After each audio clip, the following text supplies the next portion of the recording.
ماہ ہیں اور 12:30 آلموسٹ ہو چکے ہیں،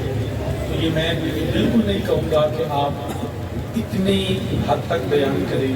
ان تینوں کی مرضی ہے تو فجر دیا بانگاں کروا دیں جی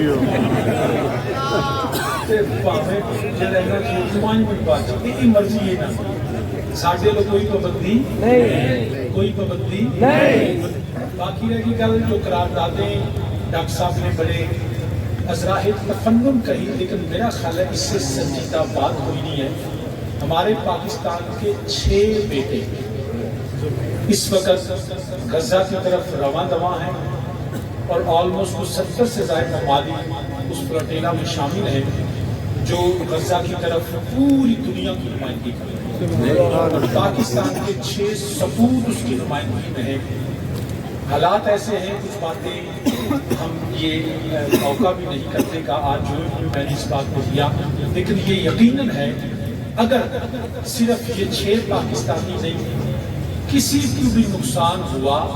تو یہ 100% ذمہ داری اسرائیل کی ہوگی، اور پوری دنیا کو متحد ہو کے ایسے زائنسٹ اور ایسے ناسور جو زمین پہ بیٹھے ہوئے ہیں ان کو اللہ کے فضل سے ہم پھر مٹا دے گا۔ اسرائیل کا ناپاک وجود ختم ہوگا، میرے اللہ کے فضل سے ہوگا۔ صرف اتنی بات کہوں گا، وہ ختم کیسے ہوگا؟ وہ اس طرح ہوگا کہ ان کا جو مسیح الدجال ہے اس کے لیے حالات آلموسٹ گراؤنڈ تیار ہے، اجل فریب کی حکومتیں ہیں، اور اس میں یاد رکھیے گا 2 شخصیات، ایک حضرت سیدنا عیسیٰ ابن مریم علیہ السلام اور دوسرے میرے مصطفیٰ کے بیٹے امام مہدی علیہ السلام۔ ظہور امام مہدی بھی ہوگا اور نزول حضرت سیدنا عیسیٰ علیہ السلام۔ امت کی نجات مصطفیٰ کی آل کی غلام، حتیٰ کہ سیدنا عیسیٰ علیہ السلام بھی آئیں گے اور حضرت افضلیت میں اگرچہ نبی ہے سیدنا عیسیٰ علیہ السلام، مگر امام مہدی علیہ السلام ان سے عرض کریں گے جناب آپ امامت فرمائیے، لیکن عیسیٰ علیہ السلام کہیں گے اے میرے مصطفیٰ کے بیٹے آج امام تم ہی ہو، آج امام تم ہی ہو، میں نبی ہوں، پیچھے کھڑا ہوں گا تاکہ تمہارے نانا کی امت کو پتا چلے ہوں میں نبی، مگر میں نبی بن کے نہیں آیا، میں مصطفیٰ کا غلام بن کے آیا۔ یہ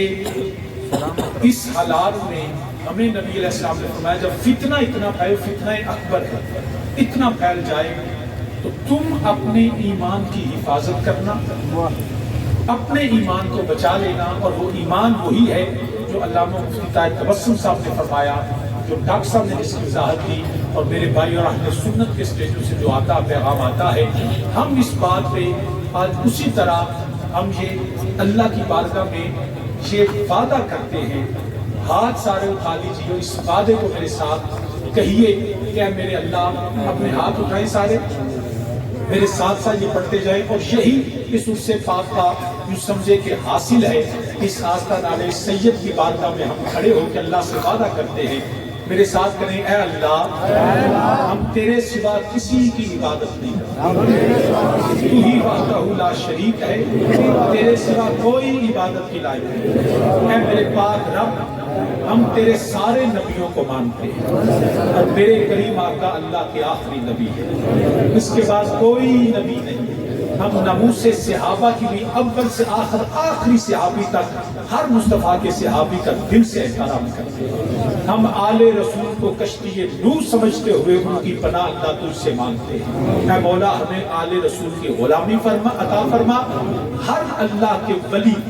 ہر نیک کے ہم خدمتگار ہیں،